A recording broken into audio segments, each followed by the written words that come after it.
Hi friends, എല്ലാവർക്കും പുതിയൊരു വീഡിയോയിലേക്ക് സ്വാഗതം. അപ്പോൾ ഇന്നത്തെ വീഡിയോയിൽ നമ്മൾ ചെയ്യുന്ന ഫേസ് ഷെയ്ഡിംഗ് ആണ്. അപ്പോൾ അതിനുവേണ്ടി ഞാൻ ഇവിടെ ഉപയോഗിച്ചിരിക്കുന്ന പെൻസിൽ ആർട്ട് ലൈനിൻ്റെ 8Bയും 4Bയും ആണ്. പിന്നെ നിങ്ങൾ ശ്രദ്ധിക്കേണ്ട കാര്യം എന്ന് വെച്ചാൽ നമ്മൾ ഷെയ്ഡ് ചെയ്ത് തുടങ്ങുമ്പോഴത്തേക്കും എപ്പോഴും ലൈറ്റായിട്ട് വേണം ഷെയ്ഡ് ചെയ്യാൻ വേണ്ടിയിട്ട്. ലൈറ്റായിട്ട് ഷെയ്ഡ് ചെയ്തിട്ട് വേണം ഡാർക്കിലേക്ക് പോകാൻ വേണ്ടിയിട്ട്. ഒരിക്കലും നമ്മൾ ആദ്യം തന്നെ ഡാർക്ക് ഷെയ്ഡ് കൊടുക്കല്. ഡാർക്ക് ഷെയ്ഡ് ഒരുപാട് കൊടുത്തു കഴിഞ്ഞാൽ നമുക്കത് പിന്നീട് ലൈറ്റാക്കി എടുക്കാൻ പാടായിരിക്കും. അപ്പോൾ അങ്ങനെ കാര്യങ്ങളൊന്ന് ശ്രദ്ധിക്കുക. പിന്നെ ഇതിൻ്റെ കുറച്ച് ലൈറ്റ് അടിക്കുന്ന കുറച്ച് ഭാഗങ്ങളൊക്കെ വരുന്നുണ്ട്. അതൊക്കെ ഒന്ന് നോട്ട് ചെയ്യുക, ഏത് ബോക്സിലാണ് വരുന്നതെന്ന് വെച്ചാൽ. എന്നിട്ട് ബാക്കിയുള്ള ഭാഗങ്ങൾ നല്ല രീതിയിൽ ഷെയ്ഡ് ചെയ്യുക. പിന്നെ നിങ്ങൾ ഷെയ്ഡിങ്ങിനെ കുറിച്ച് നിങ്ങൾക്ക് കൂടുതൽ പഠിക്കാൻ താല്പര്യമുണ്ടെങ്കിൽ നിങ്ങൾ ഇങ്ങനെയുള്ള ഫോട്ടോ സെലക്ട് ചെയ്യുക.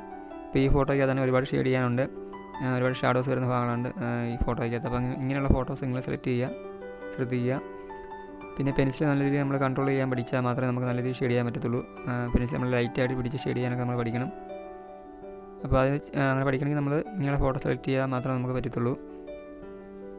നമ്മൾ നല്ല രീതിയിൽ പെൻസിൽ കൺട്രോൾ ചെയ്ത് ഷെയ്ഡ് ചെയ്യാൻ പഠിക്കുക. അപ്പോൾ അങ്ങനെയുള്ള കാര്യങ്ങൾ ശ്രദ്ധിച്ചാൽ മതി, വേറെ ഒന്നുമില്ല ഇതിൻ്റെ അകത്ത് പറയാൻ.